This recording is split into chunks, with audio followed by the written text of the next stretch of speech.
Strong Dads wants to thank Quality Auto Mart for joining us as a sponsor. Quality Auto Mart was born in 1985. They are owned and operated by Mark and Nancy Repke. Quality Auto Mart provides all the services, repairs, and maintenance for your vehicle's needs with a 3-year auto parts and labor warranty. They offer complimentary vehicle safety inspection and estimates. Also, they offer a shuttle service, and the 4th oil change is always on them. They are located at 7307 on State Road 46 in Batesville, Indiana. Make sure you give them a call at 812-934-2301.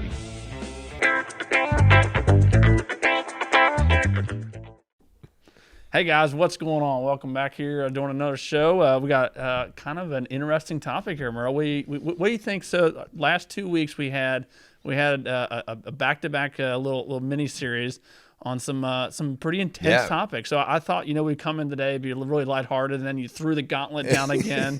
Man, we can't catch a break on these topics, can we? What's going on anyway? Before we jump into all that, what's going on? Topics.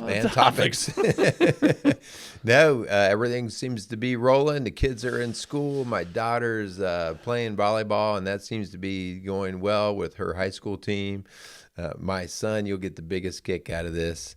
So, we've talked before. He's like a fart in a frying pan, right? Like he bounces around. Fart in a frying pan? You haven't ever heard that phrase? I've never heard that. So he's bouncing around all the time. He gets excited about something, and he gets all like, whether it's about trampolines or bikes or motorcycles or skateboards. And I mean, he gets all in for all of 30 seconds. Okay.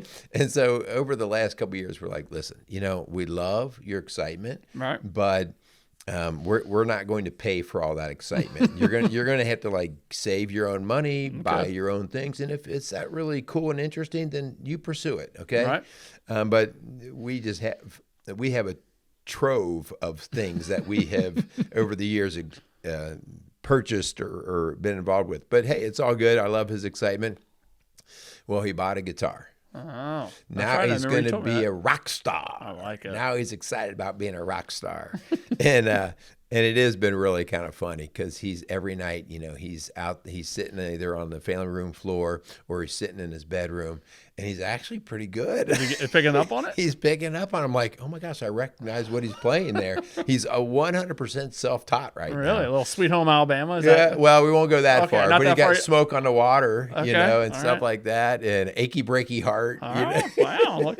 So, anyway, that's just part of the parenting process, right? You watch your kids go through this stuff, and at first I rolled my eyes in the back of my head, like, oh my gosh, here we go again. And again, I have no clue whether any of this will produce any fruit for him. Yeah. But the fact that he's having fun with it and he's working on it, and he's not burning down houses and stuff like that. For right now, we're good. We're good. Yeah, I like it. Anyway, what do we got going on this week? Okay, so we're actually going to do another little mini series. Okay. So the last one was on abuse, part 1, part 2, and it's basically from the victim status and then into the abuser or the controller status. Yep. And those shows continue to get really good hits and feedback because, man, they're just, as we talked about, all of us can have a level of guilt in that abuse process. And maybe you don't have the police coming to your door, but maybe you are into a habit of how you talk or your mood and how you basically exhibit it out through the marriage, and it becomes toxic, right? Yep. And this is not toxic masculinity. This is the toxicity in the marriage. Yep. So, but today we are going to another area that we're going to double down on because it's a tough area and we're challenging men, right? Yep. And this is about really adultery, affairs, cheating on your spouse. We're doing this because this is a lot of stuff that comes in my door. Rock Solid Families, the door, Linda and I, we deal with this every day. And so it's very real.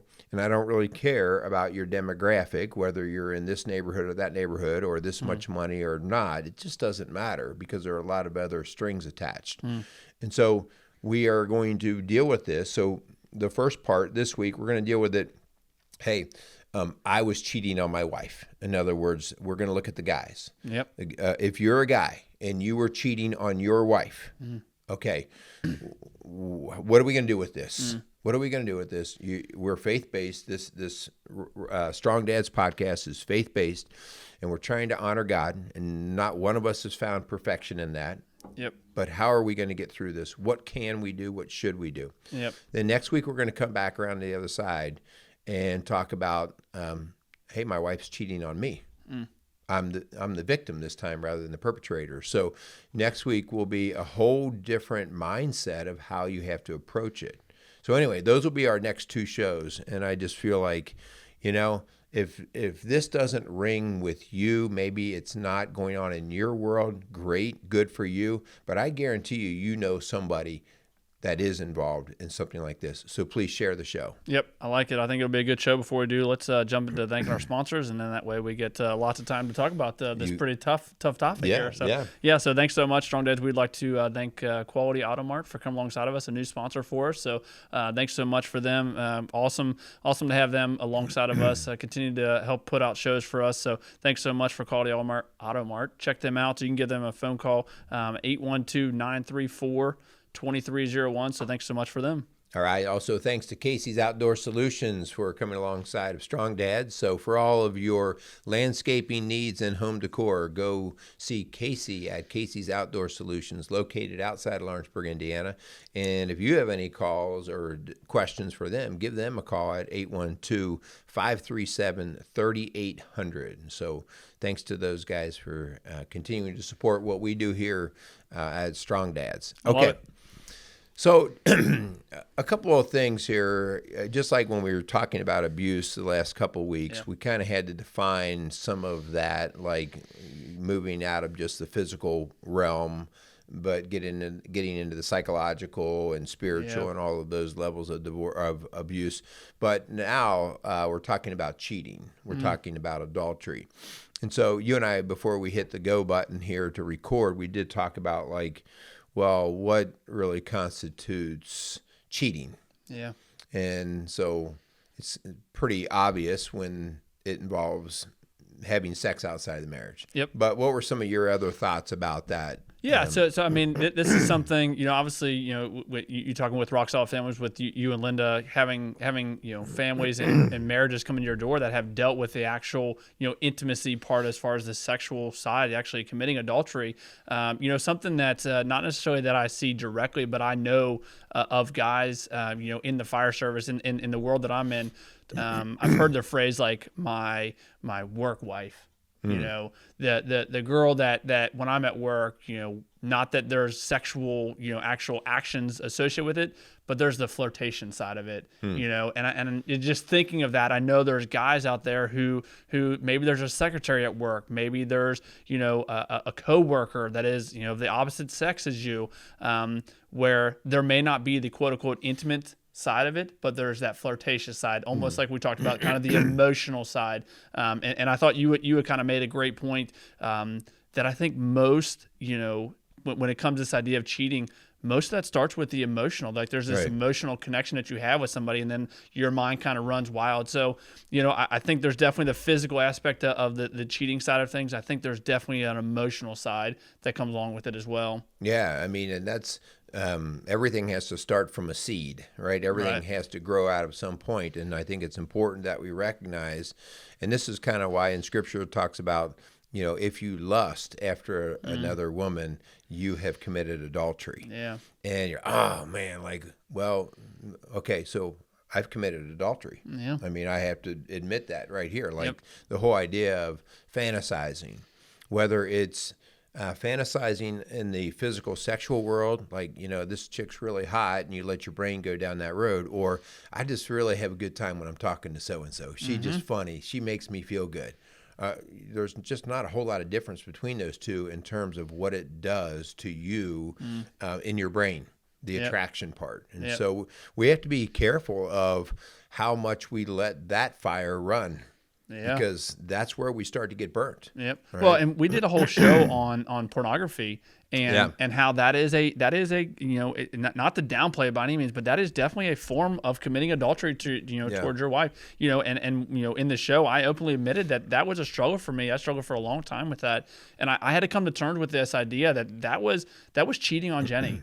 Yeah. Like, and that's really hard to say that, but it's also very true. And I'm sure, there's a lot of guys, statistics would show the vast majority of guys struggle with this idea of pornography. And I don't necessarily think that's what we're going to get into a lot with this show, but I think we'd also be remiss if we didn't talk about that, because so many guys do struggle with it. Yeah. So it all starts at the seed, right? Yep. So just a couple of statistics, which I think are kind of interesting, but I also think they're, I don't want to put a whole lot of stock in them, but I think they're a starting point. 20%, so it's reported that about 20% of married men have cheated on their spouse. And about 13% of married women admit to having cheated on their husband's spouse, okay?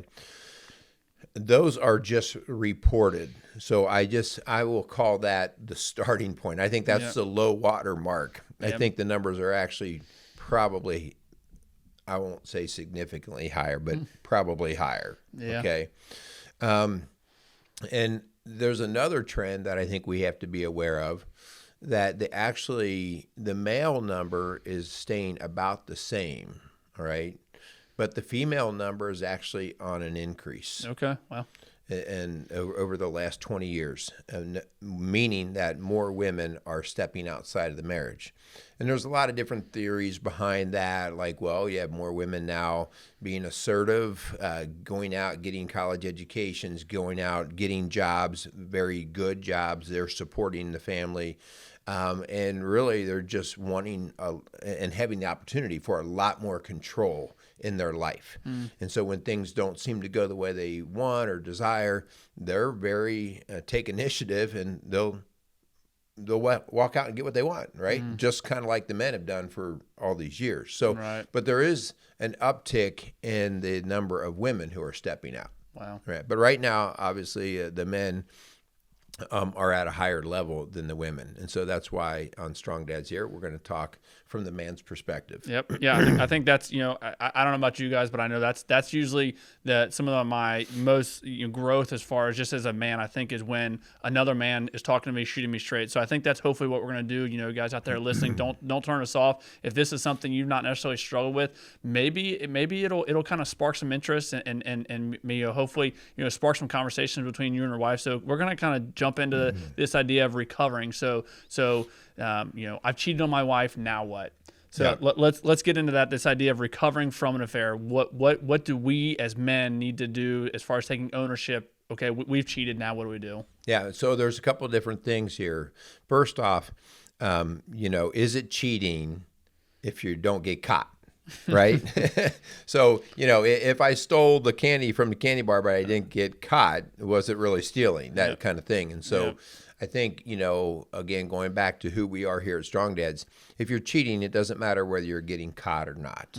If you're cheating, we're going to call you out and say, listen, how is this honoring anybody other than yourself? And it's really not even honoring you, okay? It's pleasing you in the moment. It's pleasing your flesh, but it's not honoring anybody. And so the destruction here to honoring God, to your wife, to yourself, to your kids, right? To all your friends, this is the big deal, right? So a lot of destruction here. So if whoever's listening to this, don't wait to get caught, right? I mean, we're already done the damage, right?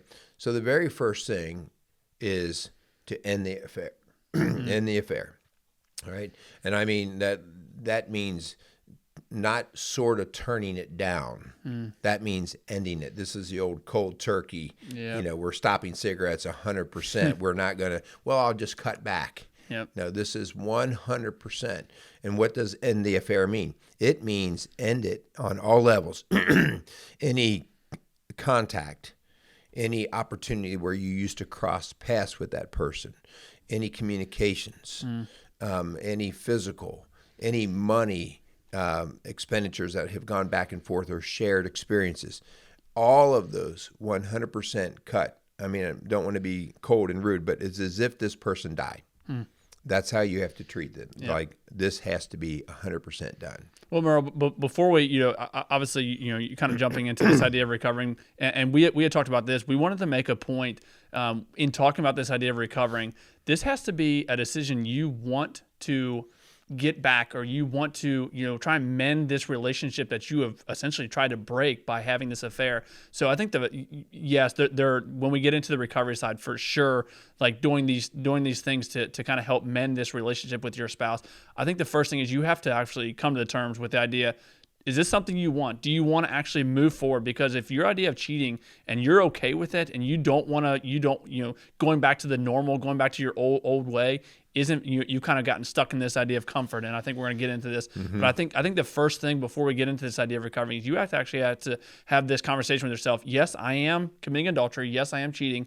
And no, I don't want that anymore. I need to move to, I need to get back. And, obviously with Strong Dads, we're all about the, keeping the marriage, whole. And if that's something that you want to commit to, you made that promise to your spouse. If that's something you want, like, you have to make this decision that, okay, I'm done with this affair. And then obviously when it gets into this idea of recovering, yes, the affair has to end. So, I just think a great point to start is okay, you are committing adultery, you are having an affair. We're done with that. Now what do we do? Because if you don't want to be done with it, then your marriage is done, right? The divorce is going to happen, regardless if you think she's going to find out or not, it's over, right? And we would never support that. But again, obviously we're not going to support committing adultery either. Right. So the very first thing, really, once you've come to this awakening, like this has to be done, you got to seek help. Whether you were caught and she is aware or not, it doesn't matter. If in your mind you're like, this has to be done, the very first thing I'm really going to ask you to do, drop to your knees. All right. You need to pray. You need to start on that humble road back to forgiveness and all these things. And this is not a one and done thing. You don't say, I'm sorry, and it all goes away and life is good. This is now, listen, it was a muddy process to get where you are. It's going to be a really muddy process to get out. And that process right there is what keeps people from finally making the move, right? Because it's just going to be too hard for me to stop. So I'll just go ahead and keep doing and let it take its course. So I'm going to say seek help right off the bat, because this is going to be guidance. The help is not from your buddy that you sit next to at the football game. Okay. Not that it couldn't be if it happens to be somebody who knows what they're doing, but seek help, whether we're talking about a counselor, a coach, a preacher, pastor, priest, whatever, but somebody who's kind of had their foot in the door on this and can give wise counsel. Because how we, I use the phrase, how we blow this up, because it's going to get blown up. I mean, how it gets exposed can mean everything about how you're going to protect the people that are involved in this. And you want to do this well if you're going to heal it well. Okay. Yep. Yeah. This next thing you have down, man, we have done whole shows on this. It almost kind of intertwines in almost every one of our shows. Man, if you want to know the difference between a boy and a man as far as their mentality goes, I think this has got to be up there on some of the these personality traits you have to have if you want to be a man. If you want to be a strong man, a strong dad, man, when it comes to this, you have to own it. You have to know that you are in the wrong, that what you did, your actions that you took are wrong. They're hurtful. They're destructive. You have to understand that everyone that's involved, whether there is kids involved, your spouse, man, you have to own the fact that your actions potentially are destroying those relationships. And that there has to be complete and 100% honesty with that. You have to be honest with yourself. You have to be honest with your spouse. I think at some point, there's going to be a time and a place where you're going to be honest with your kids. Again, if there's kids involved, and that's all going to have to be age dependent on how that gets put to them. But man, there's got to be ownership. The fact that your actions are destructive. Yeah, and ownership is, yes, I've done all of this, but no excuses behind it, no blames. What I often find is a guy finally gets to this point, and typically this has happened after they've been caught, that they go, my hand was in the cookie jar, you saw it, so I can't deny that part. But then they'll only own at the level that they want to have revealed, because it's messy, man, it's hurtful. And so they only let a little bit out. All right, and the means to preserve whatever they think they have left. And so the problem with that is it slowly starts to unravel down the road because a little bit more information gets found out. Okay, and we're going to talk about this in a second, but this is from the minute you say, yes, I did it, trust just got blown up. And so now we have to start on the journey of building trust.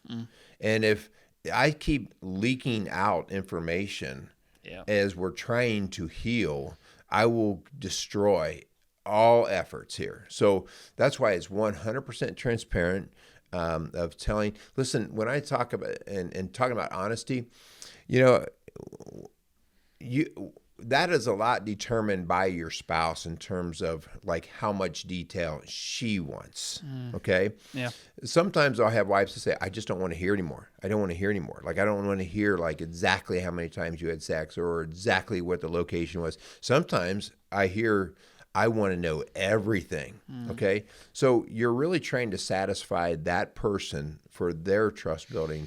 And so you have to really allow them to dictate what they need in order to start to consider being back in relationship with you.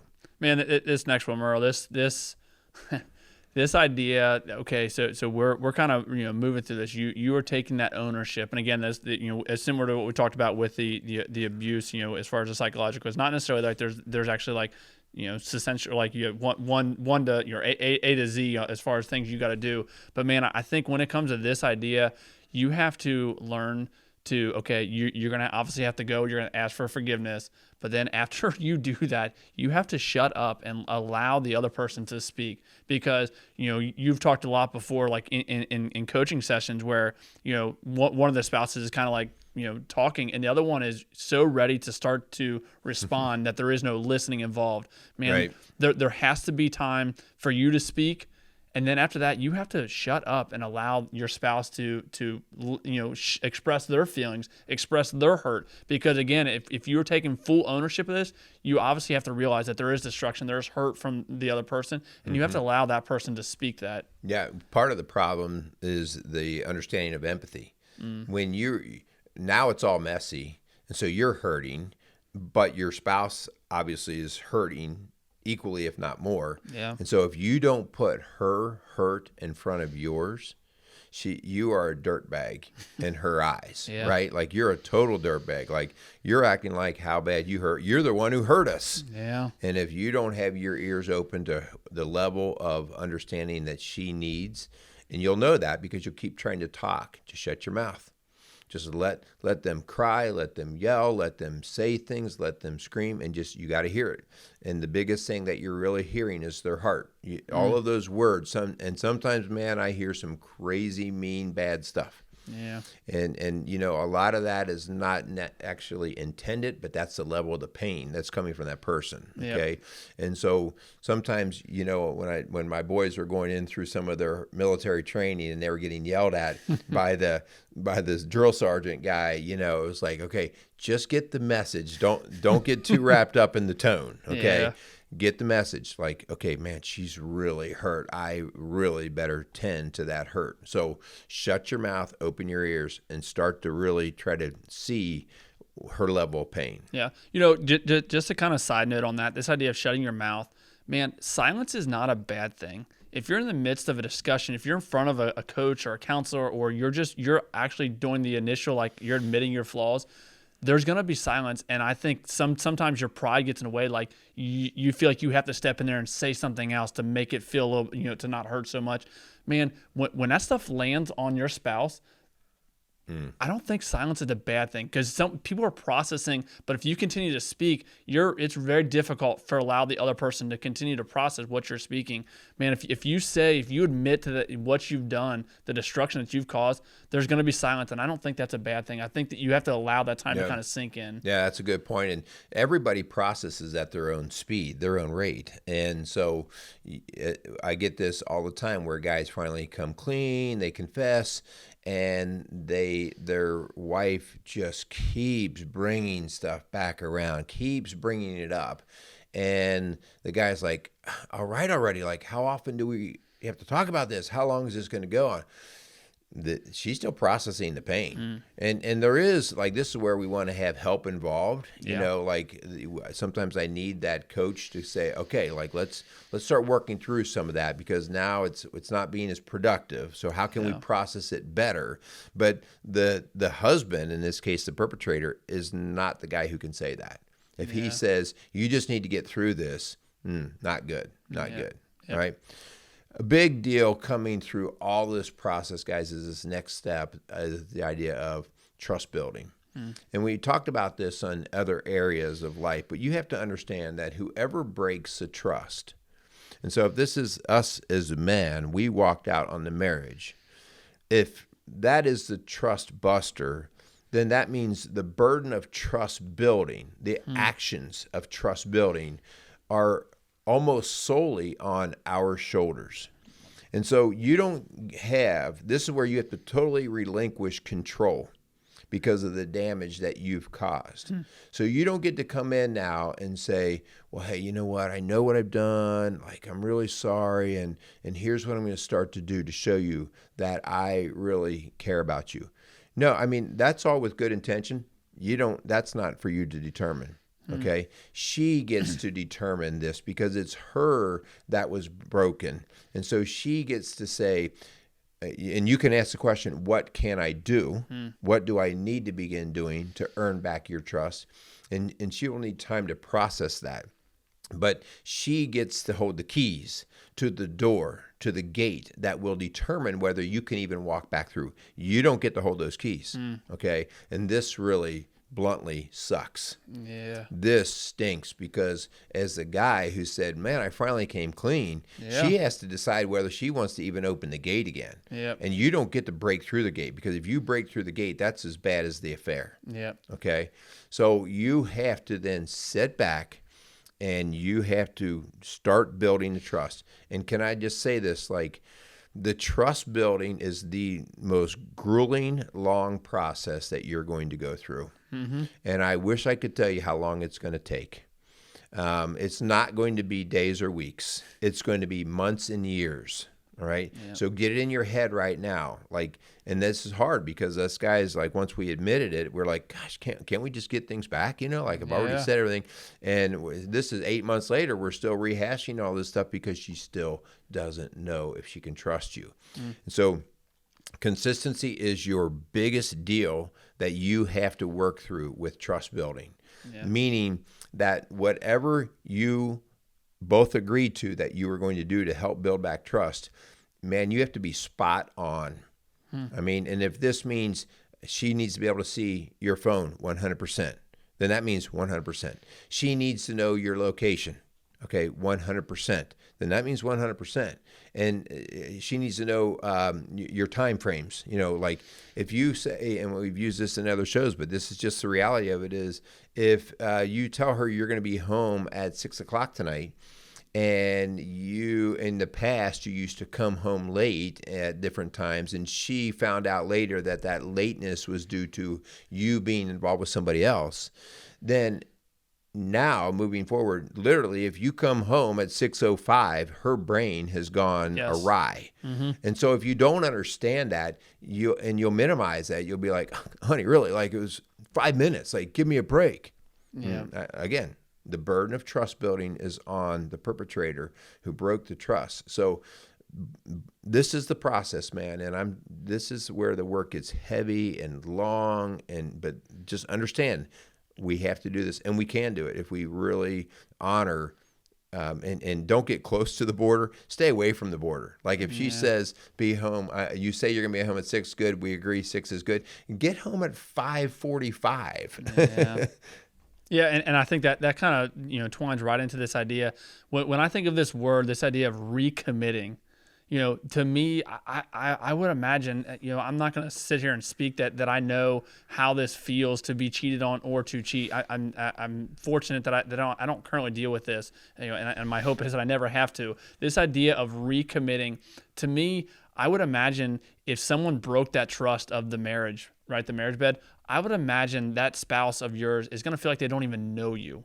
That there's going to be this, they have to learn who you are again. That this idea of this trust building. So I think this idea of recommitting, man, there's going to be many, many, many conversations of them trying to figure out who the heck you are. Like, are you really committed to this marriage? Is this something you really want? Similar to what we were talking about at the very beginning, this idea of kind of getting to this recovery aspect. If you are not 100% committed to making that difference and recommit yourself back to your spouse, then all you're going to continue to do is more destruction. So this idea of recommitting and making new promises, and then when you say those promises, man, you got to follow it up with that trust building. There's that trust building that's going to continue to be twined through this whole thing. But this idea of recommitting, I think, really can kind of, is going to be relearning who your spouse really is. Yeah.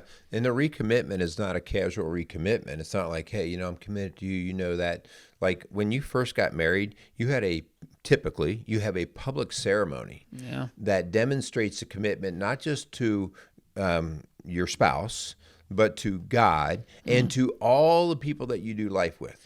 And so it is a process of accountability. And so oftentimes when we're working with couples that are trained to bring it back together, we will get to a point where we're like, okay, like we need to show an active recommitment.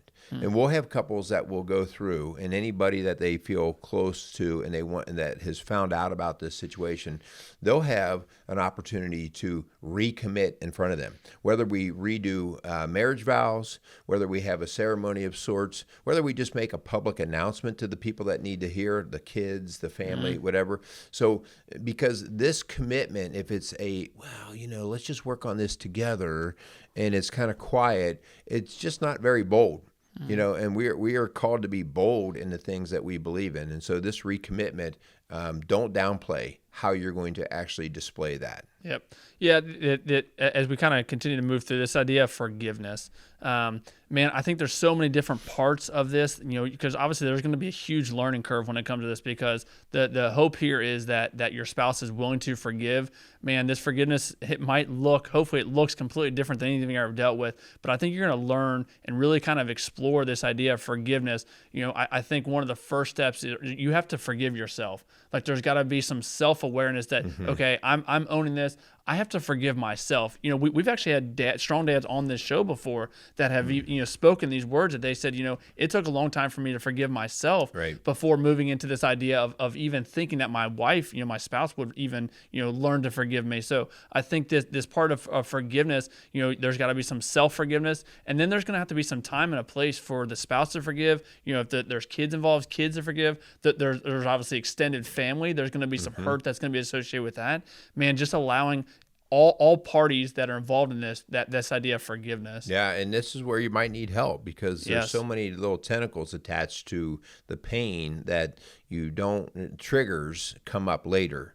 And we always talk about triggers in the healing process, like, man, we were doing so good, and then I heard this or saw this, and I'm right back where I was, and I realized I haven't forgiven. And so these are the things like you might need some guidance, some help with, all right? But this forgiveness has to happen for you to heal and for the marriage to heal. So get trained a little bit, educated on, well, what would it look like? How do I go through it? How do I know when I haven't forgiven yet? Okay. So big deal of learning about the forgiveness. Yep. How about the idea here of, and this is something that has not typically happened prior to the affairs. Typically before the affairs, there has been some rust forming, right? There's been some erosion. A lot of times, every marriage goes through this as the thought process. And a lot of times we can find that there was a pattern of just not appreciating each other very well. The simple stuff that maybe you do appreciate, but you just didn't even bring it to word anymore. Like, man, she really takes care of us. There's a meal every day. She takes care of the books, and I don't even think about it because I know that they're done. And so the idea here of really starting to see the value in your partner and expressing that. She needs to know that you value her. And if she doesn't feel like you value her, it's going to be even harder for her to be reinvesting back in the brokenness of the marriage. So you have to be expressing to her, you know what, I lost sight. Like, this is what I know you bring to me. This is what I know you do for our family. So express your gratitude so that she knows that you are looking at her and her value. Yep. What's really important is when it comes to this idea of expressing your gratitude, if your spouse one of their 5 love languages is words of affirmation. If they strive and that's what they find their true love that you're giving them through words, man, double down on this. Like double down on this idea of showing gratitude towards them. Because again, if they don't feel those words of affirmation, if they don't feel love through your words, then this is just again just doubling down this idea. If that's a love language, man, I would just really encourage you to kind of double down on this idea of showing gratitude. Yeah, effectively, right? Correct. Like, yes. Yeah. I mean, you just have to do it well. If it's to the point where she's like doesn't believe you because Yes. you're doing something Yeah. on one direction, but your mouth is saying this, then it's worse. So, you also have to know that once you start going through this healing process. Questions are going to keep popping up. They're going to seem almost random. You just have to be open to hearing them, okay? If you really want this to work, you want everybody to heal, you have to be able to at least sit and listen. You may not have all the answers to the questions that your spouse has, but you've got to take them in, all right? And so just listen, try to be very clear, no secrets allowed, and just help her process what she needs to process.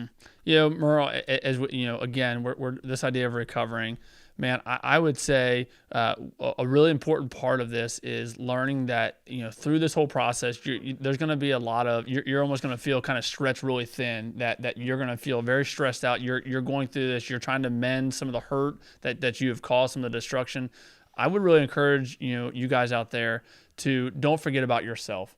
There has to be time for you to take care of yourself, whether that's working out, whether that's getting some alone time. And again, this is going to all be a part of that trust building that we talked about before. Because if you're taking alone time, your spouse who has been hurt, that their minds can start to run wild. So again, with this idea of taking care of yourself, doing it within the whatever boundaries you have set up with your spouse, but man, if taking care of yourself or spending time by yourself is going to the bar to drink away your sorrows and your hurt that you cause other people and the hurts that you maybe cause yourself, man, this is going to continue to lead to more destruction. Yeah, busyness is not healing. Busyness is often the distractor. So I'll have guys who are in this and, they'll just drown themselves in work. They'll drown themselves in pleasure of, doing stuff that doesn't do anything to build them, whether it's going to the gambling boat, whether it's going out and partying and drinking with the guys.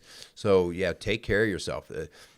Part of the deal here is you yourself should start to recognize a new person in you. It shouldn't be subtle.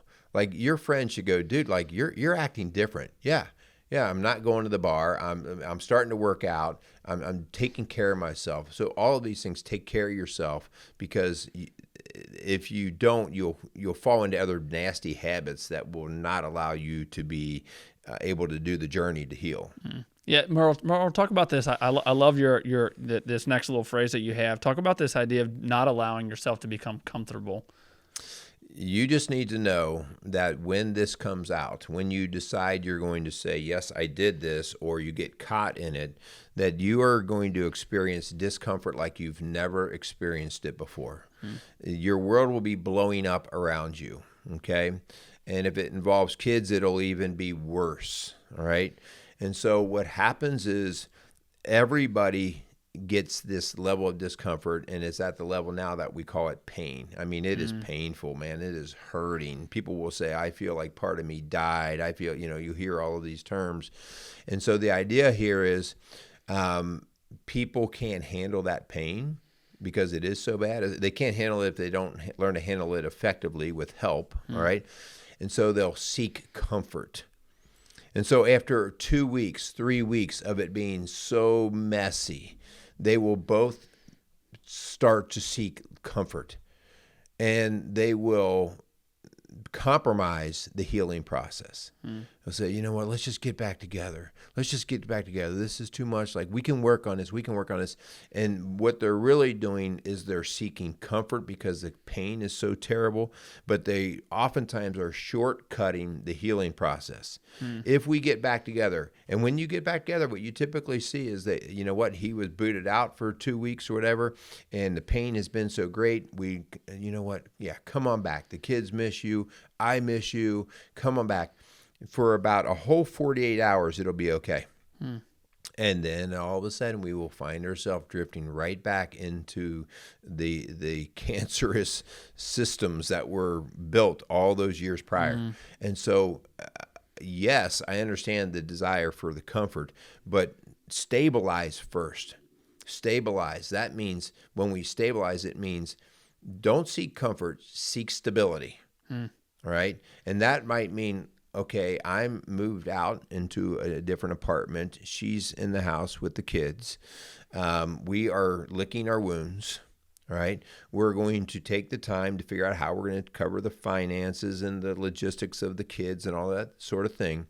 And we're going to hang in that for a while. And then we're going to start to see whether we can even communicate. All right. And we're going to get time of healing. What are some personal issues you need to heal? Have you always dealt with depression and anger? Is there an addiction involved? Has there been hurt from the past? If we don't heal the individuals, and here's the point here, we have to heal the individuals before we can try to heal the marriage. And that's why we have to stabilize. And that's why you're going to be very uncomfortable, but embrace the suck, right? Like be, as my sons say in some of their work, until you learn to be comfortable in discomfort, you're never going to make it through. And you've got to learn to be in the cold water. You've got to learn to be there and know, okay, listen, I'm not dying right now, but let's start to do the work to heal ourselves before we try to heal the marriage. As you were talking about those, Merle, those last three things we talked about, this idea of taking care of yourselves, not allowing, you to get back into this comfortable stage and being like that, stability factor in your home. Man, what a great takeaway for hopefully never getting to this place of, committing adultery. Like these are just three basic steps. Not that this was necessarily the intent on some of these three steps, but I think just thinking about it, man, take care of yourself. Allow your spouse to take care of herself. Not allowing comfort to come into your marriage, spicing it up, doing monthly date nights, doing weekly dates, whatever that looks like. Understanding your role in the house. Understanding that you are the stability factor that your family needs, man, intertwining these into your daily activities. Hopefully, not it's not 100%. Nothing's 100% proof outside of Jesus. Like nothing. These things you can continue to do to incorporate into your marriage. Hopefully, will keep out this idea of adultery and keep out this idea of even going through this process of trying to recommit yourself back to your spouse. Yeah, great points. Those are all the preventative measures, right? All those things and if, when you see things going off track, hey, do we have a means to get it back on track? Yeah. That's something that Linda and I try to work so hard on because our marriage is not free from all these temptations, not at all. And we find ourselves into battles and challenges. And the one thing that we try to work on is, okay, something's not right. What is the tool, the vehicle that we are going to use to restore? Are we going to have some conversation? Do we have to have some time together? You've got to get those in place. You have to be able to land the hard subjects and the hard conversations without being attacking. So these are all the things that come into the healing process. I want to say something about just like, well, how do I know this is sinful? Okay. How do I know this is sinful? Oh, I can look in the Bible and I can find all kinds of verses there. Like Hebrews 13:4 says, "Let marriage be held in honor among all, and let the marriage bed be undefiled. For God will judge the sexually immoral and adulterous." I mean, I can find all kinds of scriptures about that. Yep. And they're good. They're legit. They're affirming. Here's how I know it's sinful. It hurts people, man. It destroys the nature that God intended. It destroys kids. It destroys the very human. And I don't even need a book to tell me that. That's how I know that what we're messing with is so dangerous. So, God's word comes back and confirms that and tells us, listen, if you mess with this, you're going to cause a lot of destruction. So anyway, man, so much stuff here, guys. If we can help you, all right, if you find yourself in this, and next week we're going to talk about if you're on more of the victim side, okay? And either way, if we can help with you healing your marriage because you went outside of the marriage, please reach out to us. Okay, you can get me at hutch@rocksolidfamilies.org. You can go onto our website, rocksolidfamilies.org. You can call the office at 812-576-7625. This is what we do, all right? I would love to be able to tell you I can write a guarantee that we will restore things. The work's heavy, man. The work is heavy. And can restoration take place? Absolutely. Absolutely it can. And oftentimes the marriage will be better than ever because of the individual healing that we will work on in the process. But it's not without work. Yep. Yeah. I mean, unfortunately, this stuff does happen. And not to minimize it by any means. There are guys out there that you may know, you yourself, that have dealt with this, have done this. Man, I would just say and encourage you to continue to share shows like this, because there are guys who need to hear messages like this. Although it's very difficult, as I spoke before, this is not something that I'm intimately involved with. I know with you and Linda with Rock Solid Families, you guys get to see more of this and kind of a hands-on approach to dealing with difficult topics like this. But we know that there's guys out there who are struggling. We know that there's guys out there who have committed adultery. Man, not that you got to throw this in their face, but just a simple share on social media platforms allows this message to continue to get out there, to continue to hopefully help encourage men to be strong men, to be strong dads, because we understand the generational effect of not stepping in and not being a strong dad, what that can do for our country, for you as a man. So, man, just continue to share these shows. These are not easy topics for us to talk about, but this is what we are called to do, because everything that God has called men to do, there's always an action associated with it. I've said it before and I'll continue to say it. Man, there's an action associated with being a dad. There's an action associated with being a spouse. We are called to action. So and everything we're doing, man, just calling you to action. So part of that action is share the heck out of these shows, continue to listen, continue to subscribe to what we're putting out there. We really do and love putting out these shows. So yeah. All right, so we want to thank Quality Auto Mart and Casey's Outdoor Solution for giving us the opportunity to support our message and sponsor our work. As Kyle just mentioned and I've mentioned, don't let this garbage continue, guys. Yep. Don't. I mean, it's just the generational effect is just not worth the cost that you're going to put into this. So let's do the heavy lifting now. Let's get through this, all right? I think that's about all we got. Next week, we will be coming back and talking from the other side. And then I think the following week, we should probably do something a little lighter. Yeah, we should. What do you think? Yeah. Let's goof around. We got football season coming up. Maybe we should do a football show or something. Well, yeah. So, all right. Sign us out, dude. Yep. Really appreciate you guys. Go out there and be a strong dad. You got that.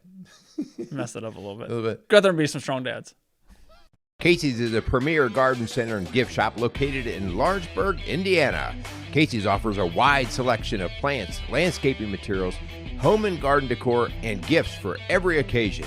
Casey's is committed to providing exceptional service, a unique shopping experience, and value to every customer. Stop in and see what makes Casey's so unique. Located at 21481 State Line Road, Lawrenceburg, Indiana, or call 812-537-3800. Let Casey's help you add beauty to your home.